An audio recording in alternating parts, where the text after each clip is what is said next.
and let's make sure that we participate and engage. And as always, we want to start our day off by taking massive action. That action stands for accepting all possible losses before entering a trade, preparing you for any outcome, centering yourself, body, mind, and spirit, ensuring a balanced approach to trading, trusting your education, strategy, trade skills, and intuition. Imagine your trade successfully materializing, obeying your trading strategy, avoiding decisions based on greed or fear, and never looking back or stopping once your trade has commenced. All right. So, um,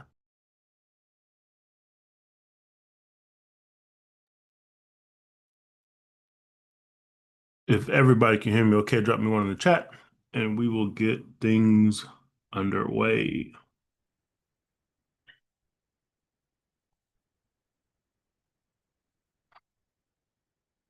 All right, cool. So, we'll take a look at some fundamentals and then I want to take a look at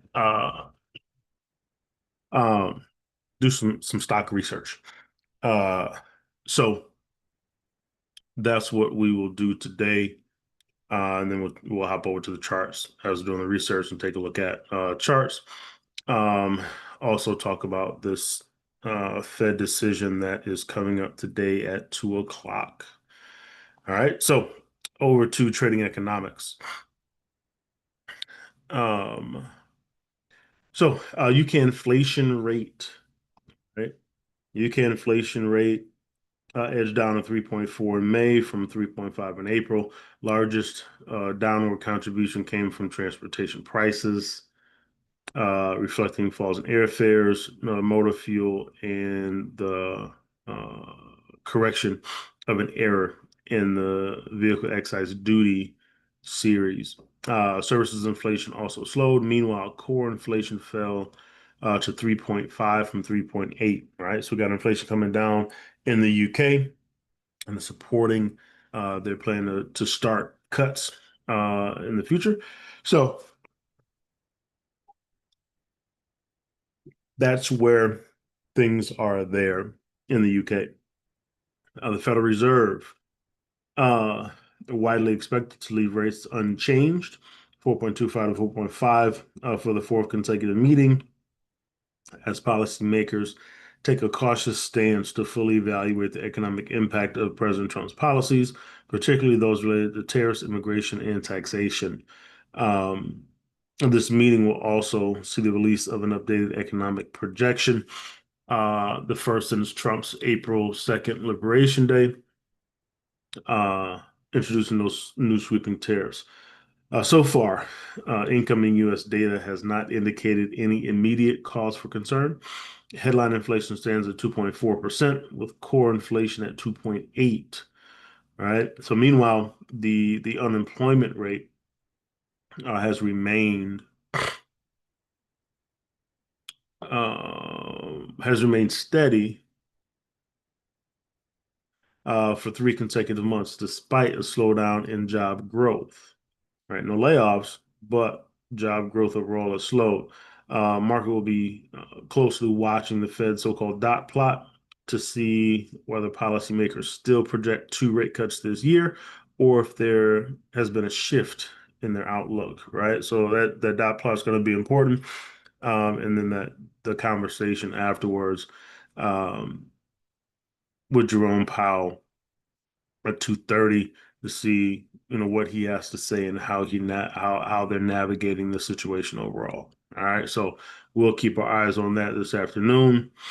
Um, we have gold edging lower, 33.80 per ounce on Wednesday, as a stronger dollar offset the safe haven demand amid escalating geopolitical tension. The Iran-Israel conflict entered day six, with Israel's military confirming it had carried out strikes near Tehran and detected missile launches from Iran. At the same time, Donald Trump met with his national security team, fueling speculation that the U.S. could join Israel's offensive uh, and raising fear of a broader escalation. Meanwhile, investors shifted their focus to the upcoming Fed decision. Um, with the central bank widely expected to keep rates unchanged. However, markets are closely watching guidance on the future policy moves amid persistent tariff uncertainties and geopolitical risks. Elsewhere, World Gold Council survey, and that's something for us to research. World Gold Council. World Gold Council research, I'm sorry, survey showed that 95% of central banks expect gold reserves to rise over the next year, with a record 43% planning to increase their own holdings. All right, so we've been talking about governments and central banks buying more gold than they ever have in history, right? And it looks like that trend, based on this Gold Council survey, that trend is expected to continue. All right. So for us, what that means is we continue buying gold too, right? Um, so and just it falls in line with what Benny's been talking about since the end of last year is gold to the upside. All right, really the middle of last year. So we'll continue to monitor gold, but through the retracements and continuations, those waves are going to play out, and based on that, to the upside. All right. Um, European stocks hovered near flatline on Wednesday as investors weigh ongoing geopolitical tension and key central bank decisions. Markets continue to monitor the conflict between Israel and Iran, now in its sixth day with no signs of a ceasefire. Concerns persist over the potential escalation and the possibility of greater U.S. involvement, especially after President Trump called for Iran's unconditional surrender. All right. You also had um you also had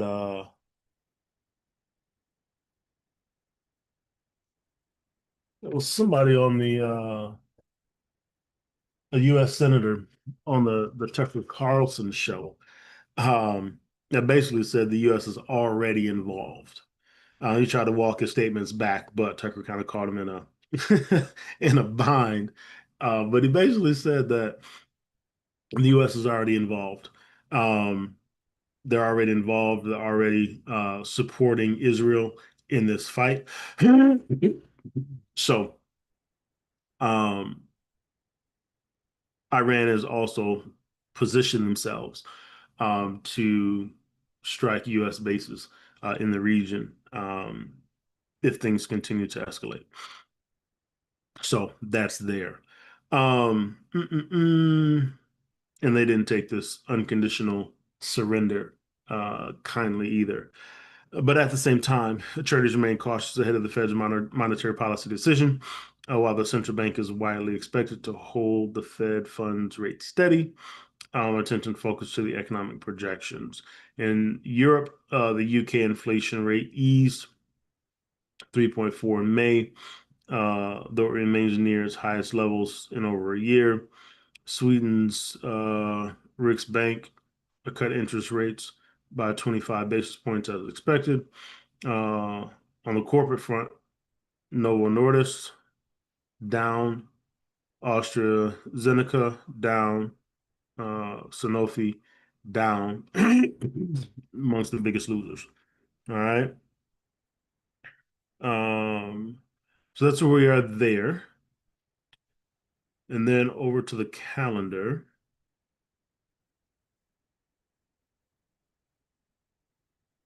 Um, Over to the calendar, we have today, yesterday we had retail sales in the US were down, right? Retail sales were down. From the estimate, right? So you're starting to see some of the data start to shift, people slowing down in their purchases, right? So today, right, there's a UK CPI data. Unemployment claims at 8:30. We'll watch that number to see if that number starts to tick up. As of now, that number is coming in pretty flat. We have Governor Macklem speaking from Bank of Canada at 11:15. We got natural gas storage at 12 o'clock. Then 2 o'clock, we got the FOMC meeting, funds rate projections, and the press conference, which is all going to be important for us to follow to see where the Fed is, what their thoughts are, and what their forward guidance looks like. Tonight, we have employment change and unemployment rate for the Aussie and GDP for the New Zealand dollar. Um, Tomorrow, we got monetary policy for the Swissy. We'll watch that one. That could be interesting, especially against the yen, as that is getting to some higher prices there. You also have the pound monetary policy meeting at 7 o'clock tomorrow as well. So we got two tomorrow. Retail sales for the pound on Friday. Governor Ueda speaking on Friday as well. Out of the Bank of Japan, you got core retail sales and retail sales for Canada, and then the Philly Fed Manufacturing Index for the United States on Friday as well. Excuse me. So that's where we are overall, fundamentally. Store.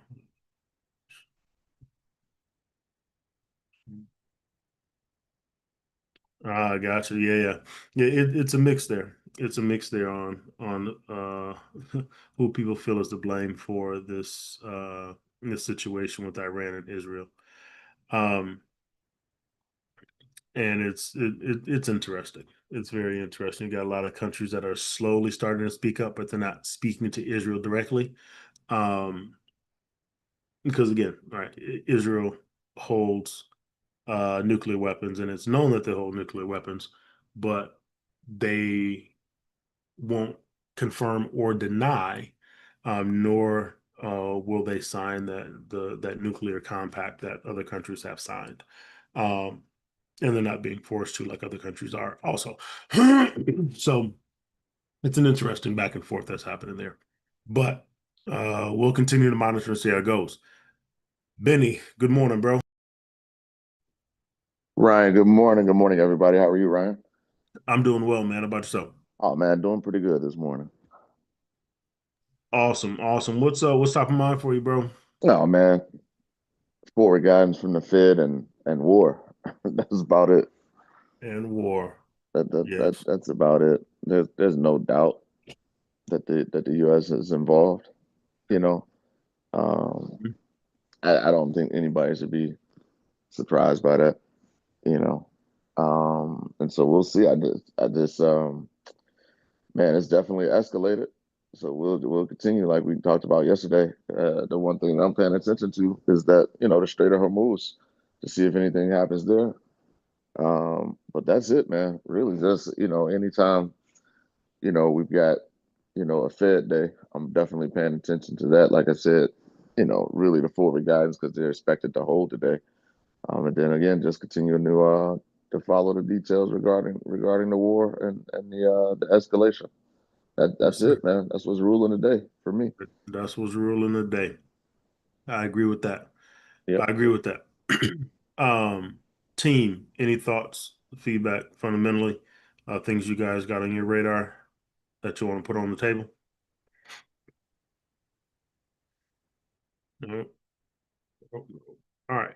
Cool deal. So, what I want to do before we dive into the charts is I want to take a look. Benny and I have been doing tons of research on um, stocks, ETFs, and really digging into this market.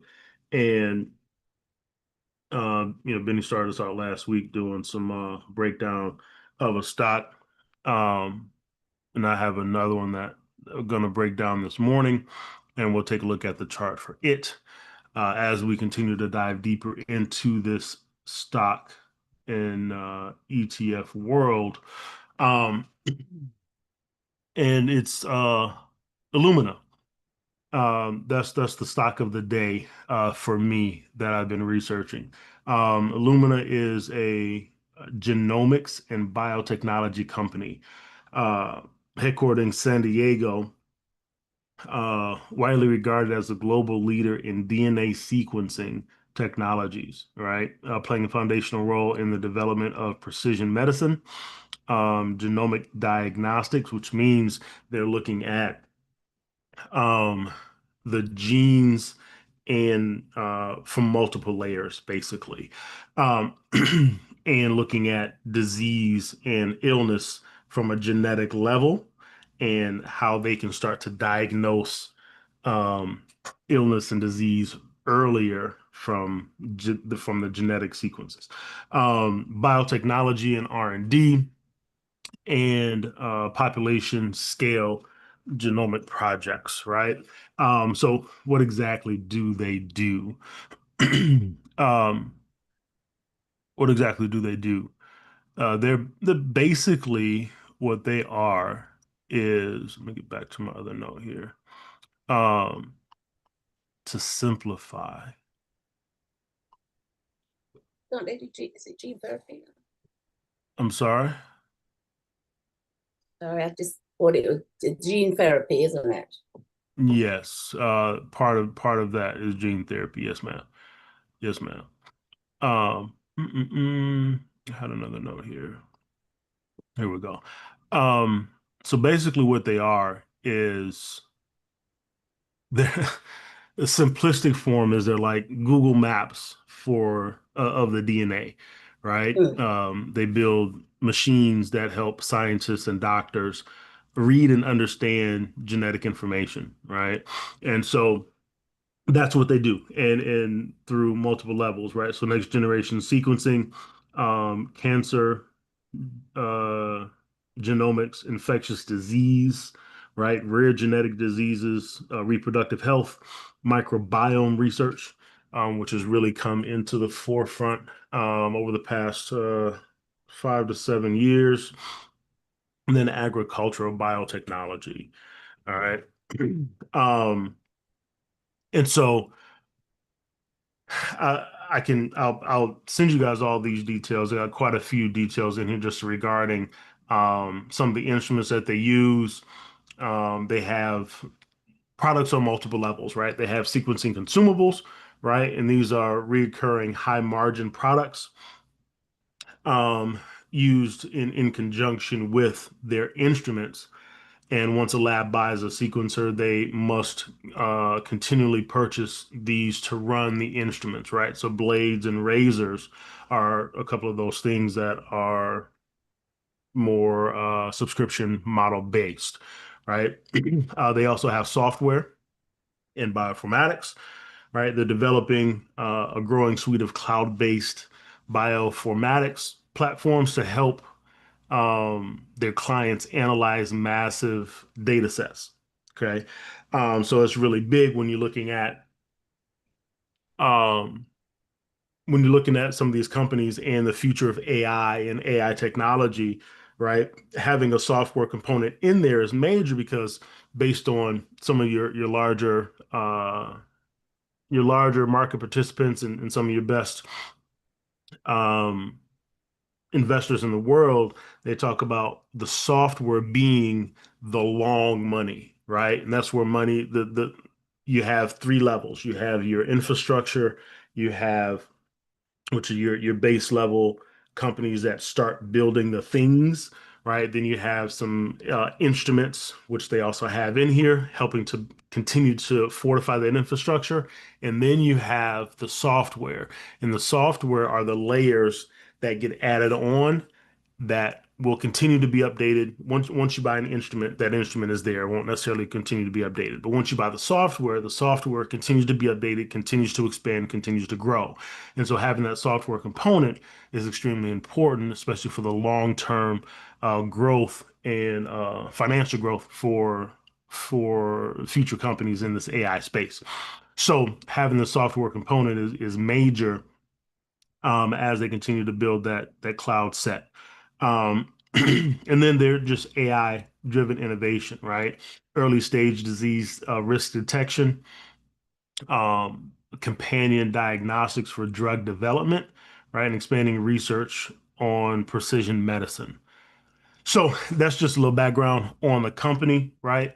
And this is just a breakdown of their revenue models, right? The consumables are 70% of their revenue share. Their instruments are 20%, right? And their services and software currently are 10%, right? Over time, I'd like to see that number increase, right? And along with those consumables also being up there as far as that revenue share goes, allowing them to have higher margins over the long term. All right. As far as the company goes, their stock right now has been bouncing around $89. And there's two big headlines that are kind of moving them. Um, and that is one is China, right? China has some domestic companies that are also in this genomic sequencing space, which we'll also dig into in future days. But China has pulled back from their hospitals purchasing any additional equipment or software from Lumina. So that's a bigger hit. It ended up being a 7% hit for the company, and they cut about $100,000 in costs um, to kind of counteract that loss from China. I'm sorry, not 100,000, 100 million. Um, so that's a big hit, but we also have the U.S. government cutting research funding, right? The NIH has lost some funding based on current budget cuts. So that's one of the other pieces for future, right? As far as the key risk goes for the stock, um, is the funding from the NIH. So that's one of the other pieces that I'll continue to keep my eyes on from a research and development perspective, because grant funding right now is big for them as they continue to develop products. So right now they have companies like Lumina, just overall at 44% academics and U.S. government exposure, right? So from a funding perspective, those funds being cut by the NIH has a big impact on their financials, right? Um, so that's the second risk that I do have in mind as I'm looking at this stock from a short-term perspective. All right. And so back over to our analysis here. So in the short term, right, forecast and kind of a trade thesis for Lumina is we can expect consolidation, right, between this 85 and $95 range. We'll go over to the chart and take a look at it because of the China bans, right, in the U.S. funding. As that information gets digested and as things continue to shift and evolve over the coming months, right? And if we have better than expected instrument placements, right, you still have a large foothold in the EU and the UK and in Asia, in other parts of Asia as well. Um, so that will allow them to continue to expand, um, expand their instrument placements, right? Right now, the Lumina holds, I believe it's 70% of the market share in this space, right? So they're really dominant in the space currently. Over the medium term, 6 to 12 months, right? Key growth drivers is AI genomic traction, right? As they continue to launch new products in the AI genomic space, right? Um, that will allow them to continue to expand and grow, right? And in the medium term, we have a price target of around 100, $115, right? And that's contingent on them continue to recover some of that margin and offset the loss coming from the China bans, right? And those China bans, another piece to those is China said that it was a part of their retaliatory action against the United States and the tariff retaliation, right? So as those tariff conversations continue to evolve, we could see things open back up in China for Lumina as well. Okay. So we'll continue to watch over the medium term, 6 to 12 months, the NIH funding and the China trade dynamics. Okay. And then over the long term, right? we're looking at structural tailwinds, right, in precision medicine and AI-powered diagnostics. So as they continue to evolve their software, evolve their AI technology, we'll continue to see the growth in this stock. Okay. Growth projections is 8 to 12 months per year. Okay. Um, and over the next 2 to 5 years, we're looking at price targets of $150, $180, reflecting some convergence toward the innovation and innovation driven multiples, right? So as they continue to innovate on the AI side, continue to evolve their software, we'll see over the 2 to 5 year time frame price continue to rise, right? So currently sitting at $85 right now, looking at over the long term, 150, 180, and that could continue to expand and grow as that space evolves, but also as their innovation evolves as well, right? So again, here are my risk considerations.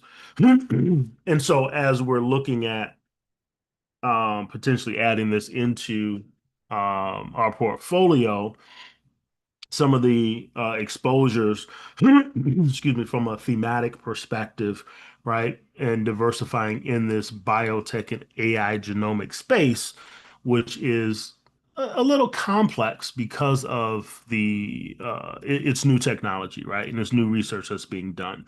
But having Illumina as a key holding, we can also then kind of diversify with ARC, Genomic Revolution ETF, right? ARKG.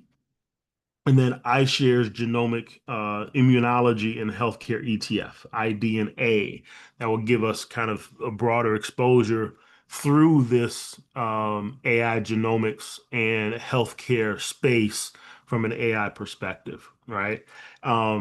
Additional pieces that assist in Lumina and provide them some additional structure and stability, right? NVIDIA, um, because of the AI, they have a partnership with NVIDIA, utilizing NVIDIA chips.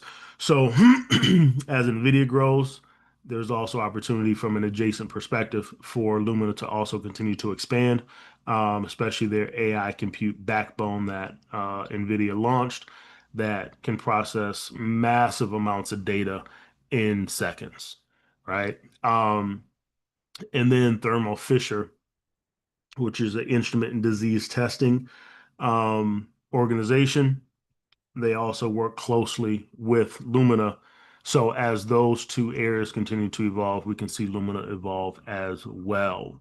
All right. So I'll post this breakdown. I got tons of information here from a development perspective for Lumina. I'll post this into the community so you guys can take a look at it. But I'm working on building out uh, some of these portfolios, right? And really digging into how we can have structured investments that we can move into and have clear understandings of what they do, why they do what they do, and how it could impact us now and in the long term, right? Any questions from the breakdown on Lumina before we go over to the charts?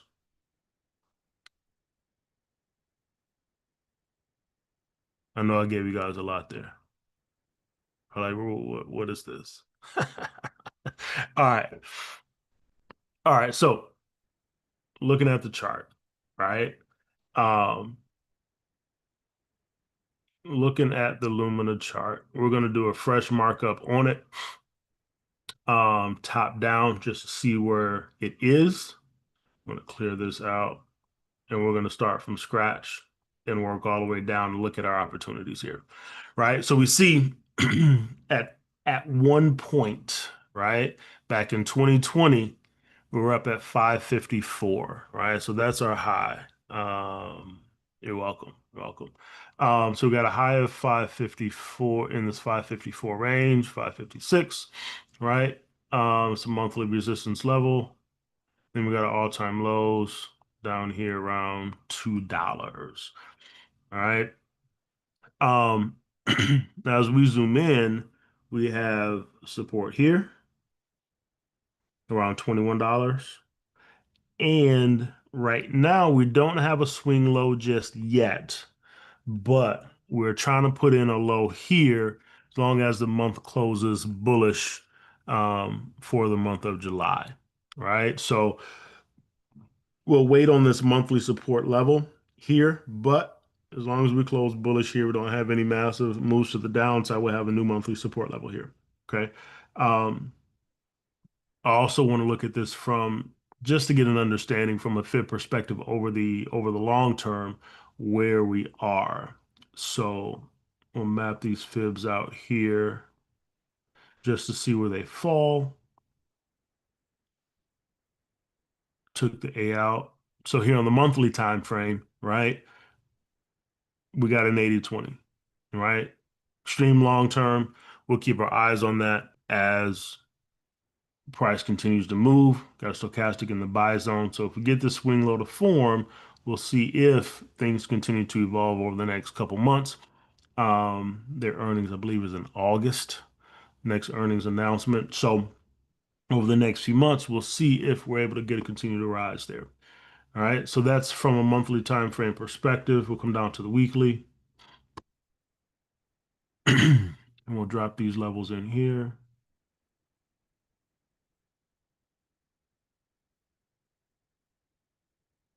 Boom.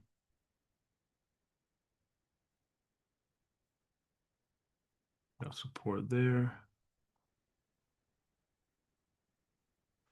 And then we zoom in here where we didn't have a monthly support. We do have a weekly support. So we'll drop that in there. We do have a weekly stochastic in the sell zone. All right. So keep our eyes on that from a long-term perspective as well. Okay. Run the fib on the weekly again, just to get a longer time frame view. We also have an 80-20 here on the weekly as well, right? Shallow retracement, 118 and 127 zone. Just missed that D extension. Potential that we could push down and get there, right? So we'll watch and see how price moves. We'll see how funding and tariffs move as well, because that could also cause that to push back down and get to that monthly D extension, right? So keep that in mind. I'll mark this out here.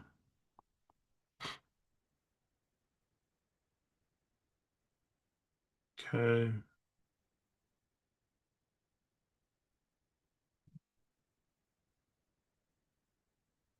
So monthly D extension. Okay. All right. So let's go down to, I'll pull these out. Go down to the daily. Actually, no, I'm sorry. Weekly resistance levels.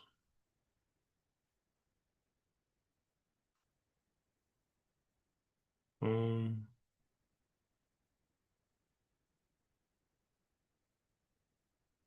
um,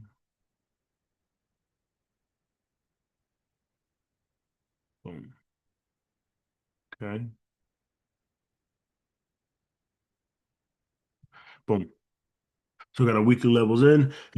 Down to the daily.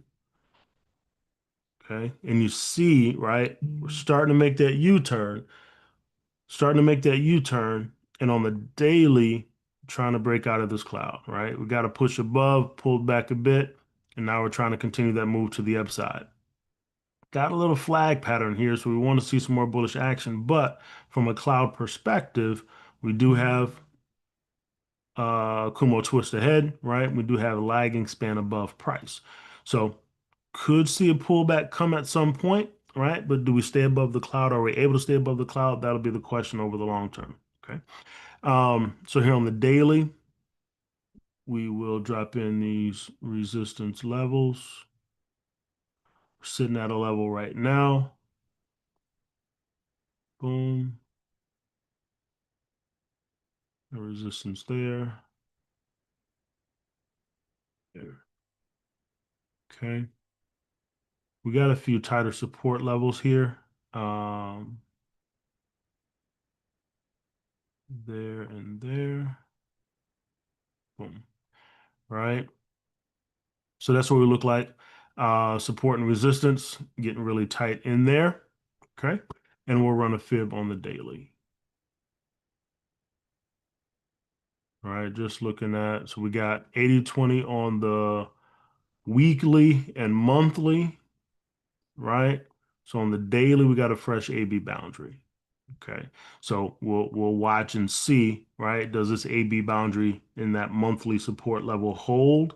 And do we continue move to the upside, right? Or do we push down further, get to that monthly D extension and push deeper into the zone, right? From a daily time frame perspective. So let's keep our eyes here and see how we manage in this range between 90, like we said in the breakdown, between 90 and 85, potentially even 90 and 68, right? That B boundary level. Are we able to stay above that B boundary level on the daily time frame? Okay. So that's on the daily. Go down to the 4. And we'll come back to the top here and we'll run our fib off the high. That one got taken out. We'll run it here, here,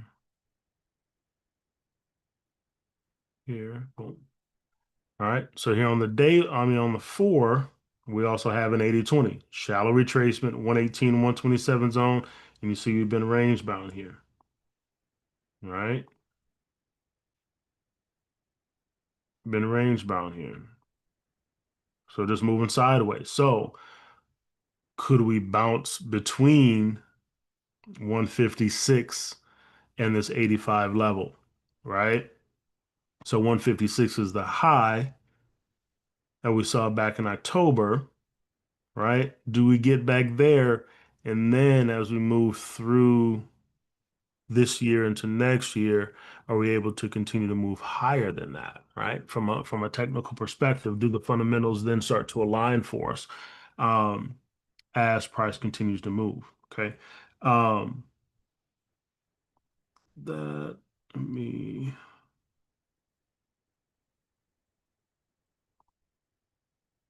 do this. There we go. Okay, so we can see the cloud. So we zoom in here on the 4. We also got a cloud break, right? And we're moving to the upside.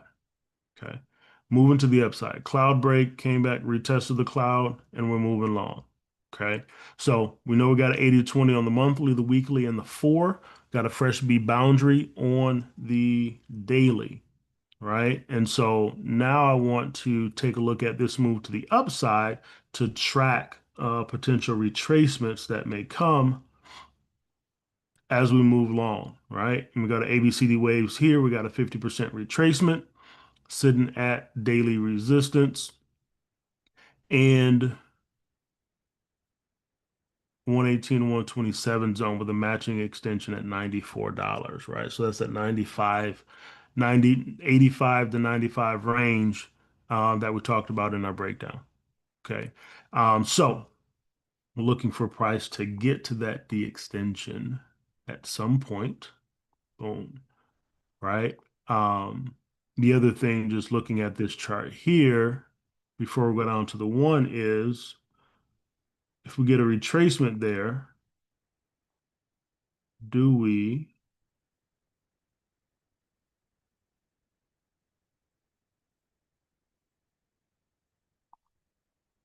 get a crown pattern formation here, right? We push up to that D extension. Do we get a crown pattern to form to give us that catalyst to continue moving to the upside? Okay. So that's something that I also see in that consolidation there. Okay. So potential crown pattern if we get a nice retracement. So we'll wait for on this 4-hour time frame, wait for that D extension to be achieved at $95, right? Unless we get a pullback before then, right? Because we did take out that high, right? We have pushed above that high here, so we could see that retracement come ahead of time, right?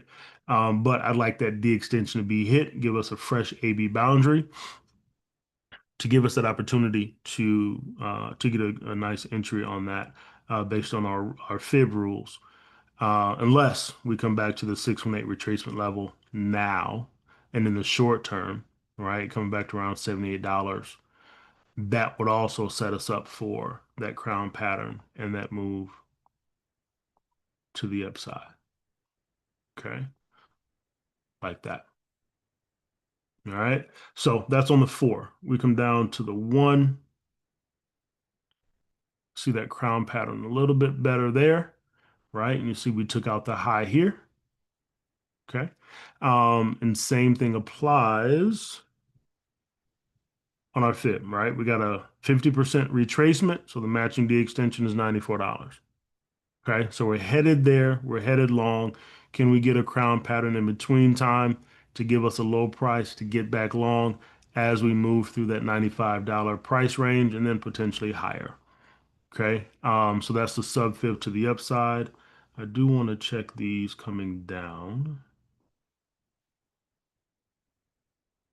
So they probably get taken out, but I just want to check them just to make sure. Let's see. There.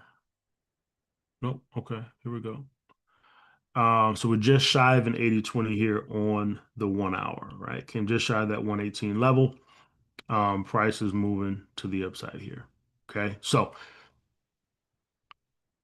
that's my thought overall, looking long over the long term, and even the short term, right? But looking for a retracement to come to give us a low price to get back long on this one, right? And this is one that we'll continue to watch and research and watch the fundamental side of things to see if we're able to get things to align fundamentally, financially, for this stock to make a move to the upside. I didn't take a look at the financials in this yet. I wanted to give you guys the research that I've done on it so far. I will be researching on the financial side of things to see where they are from a cash flow perspective, from a debt perspective, to see if financially that also aligns with where they are from a tech and innovation space. All right, so that's Lumina. Do we have any questions on this stock? I definitely think this is one of the long term that could be viable for us from an innovative perspective as we move into this new world of integrating AI into medicine. It'll be quite interesting to keep an eye on that stock just to see how we go, because obviously how things are going within the healthcare industry. So thank you. Yes, yes, absolutely. Absolutely. You're welcome. I know over here where the RNHS is investing a lot in the AI space with regarding healthcare, so it'll be quite interesting. Thank you Okay. very much. Yeah, absolutely. Absolutely. And as Lumina is doing a lot on that side of the world, and they're integrated quite a bit with some strong relationships there. So um that definitely makes sense. So keep us posted on that and how things continue to evolve in that space. Thank you. Yeah, it'd be quite interesting to put that on our radar. Absolutely. Absolutely. All right.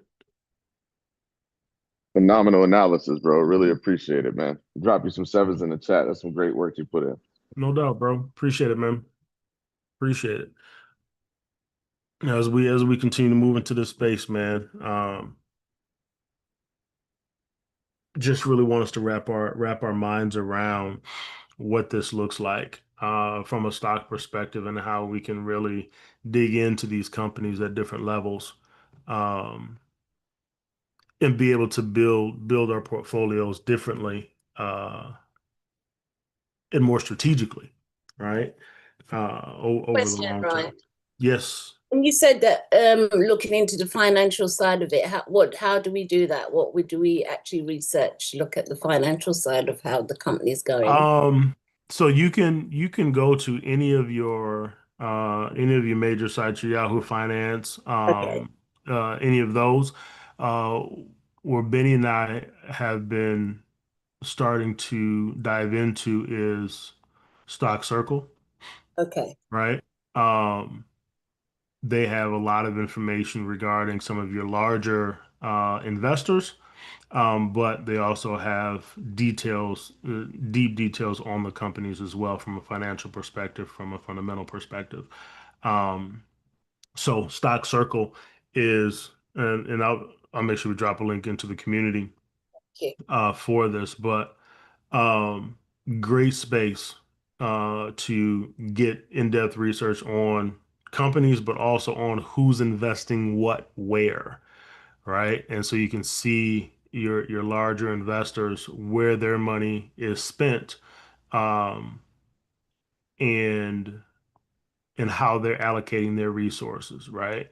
And so looking at Lumina, right, these are some of the investors that have assets in this company, holding this asset in their portfolio as well, right? So you can see a lot of detail in here. Working on some other tools as well that give us details on portfolios and allocations and reporting from a governmental perspective when it comes to different stocks and ETFs and companies in their reporting so that we can continue to stay up to date on where the money is moving so that we can also move where the money is moving, right?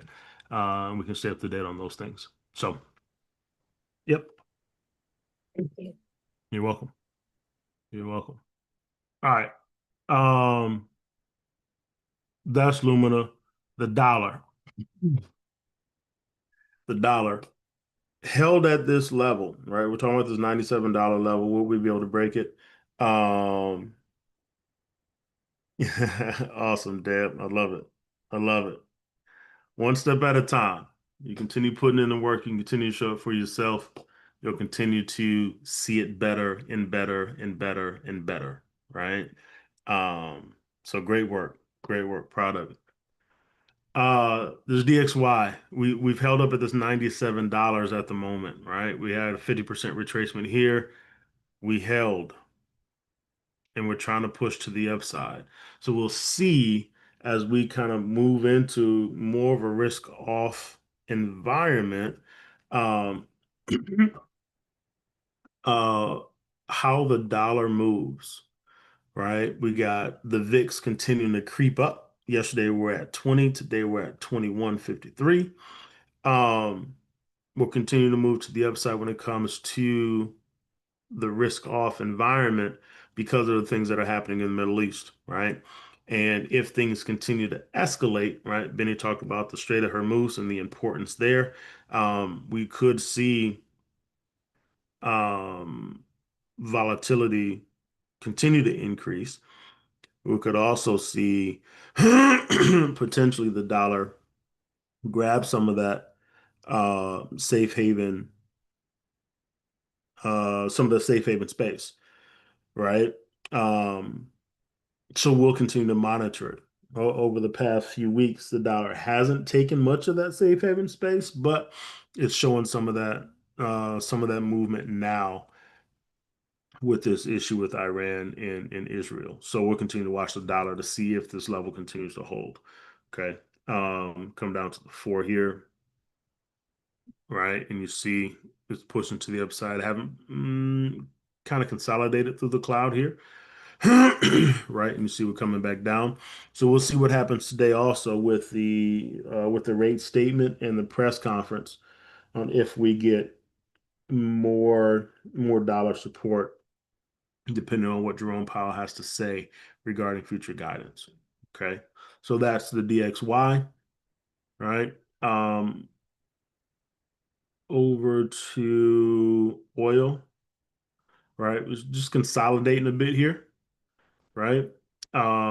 As trying to figure things out. Things haven't escalated further yet. We got stochastic in the sell zone, so we could see price come back down. We kind of range here for a bit as things continue to move in the Middle East. Okay, we already got a 618 retracement on that wick down, right? So as of now, our matching extension here on the 4 is $84.34. Okay, so we'll continue to monitor to see how things move there. From a daily time frame perspective, right? You see here we have a swing high there, right? And that swing high formed right there. So we also have a stochastic in the sell zone. So we'll continue to monitor from a daily time frame perspective as well on how things go, right? Do we continue to press higher and get into this $80, $84 range? That'll call for continued escalation over in the Middle East. Okay, so we'll watch and see how things move and evolve there. Okay, so that is oil just consolidating right now, trying to figure out where we go next, right? You also have some profit taking in some areas, as the market is also trying to see where things go and how things will move. Okay, so that's oil. Over to the S&P.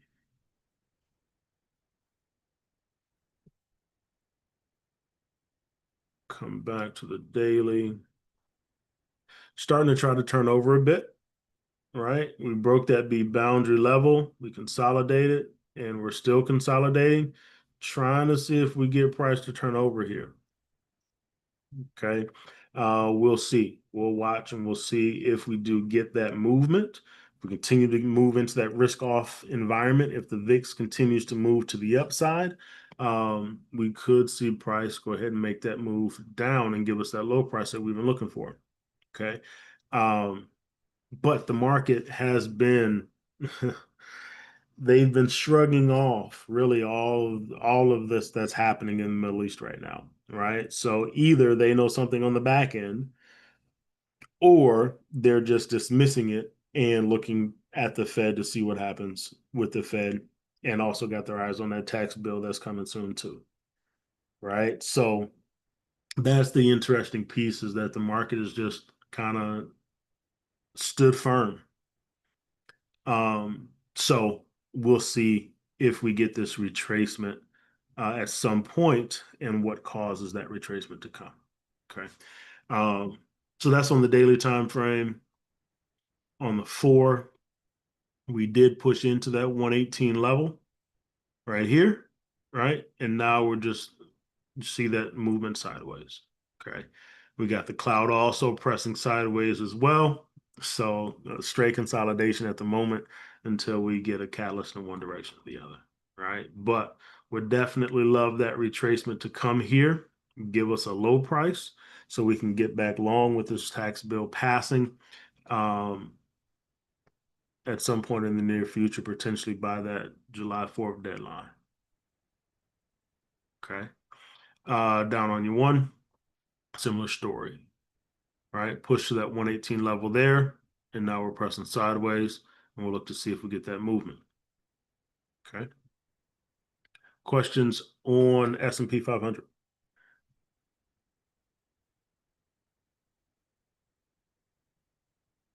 No? All right. No, can't wait until it drops. Yeah, heck yeah. Heck yeah. Can't wait for that move to the downside. All right. Let's go to the NASDAQ. Come back to the daily. We got a similar story, right? Pressing sideways. Pressing sideways. Right? Stochastic is pressing down now, getting closer to that buy zone. So we'll watch those developments as well to see how things continue to trend. But haven't quite pushed into that 118, 127 zone yet. Down on the 4, we are in that 118, 127 zone, and we're just hovering, right? You see cloud pressing sideways. Okay. So with the stochastic in the buy zone. So we continue to bounce back and forth here on the NASDAQ, which we'll watch, and we'll see how things continue to evolve there, right? But again, just like that S&P, love to see that low price to set us up for a bullish run to the upside. Okay. We'll come down to the 1 and similar story, right? Hovering in that 118, 127 zone. Okay. Shallow retracement, 118, 127, press sideways, right? And historically, we've seen consolidation before we see the retracement come. on these 80/20s. Okay. So that's where we sit on the NASDAQ. Any questions?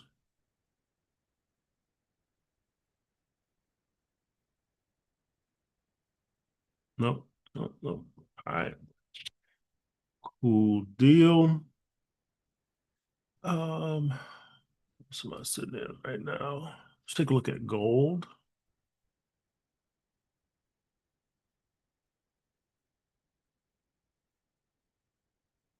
Got gold coming back a little bit.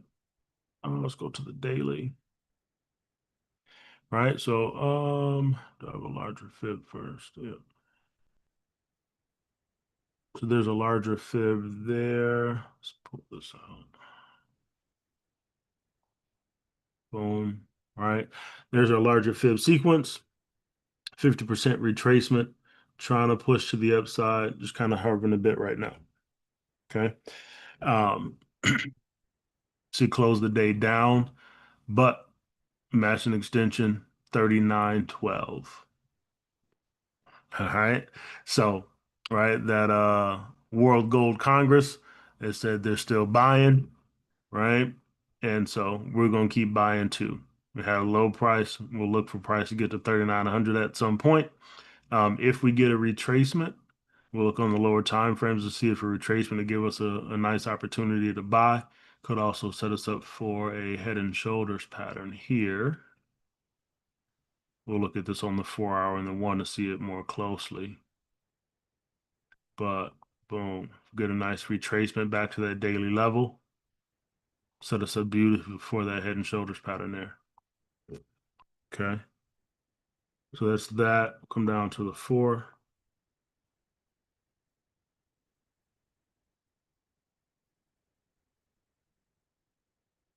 That got taken out. This here. Boom. That got taken out as well. Right. So that's our fib to the downside, right? Based on the back and forth there, but we're just consolidating, right? Overall bias is long on gold. So what I'm going to do is I'm going to pull that one out and I'm going to run a fib off the low here and just track these ABCD waves to the upside, right? Because that's my bias on this. Overall, we're long.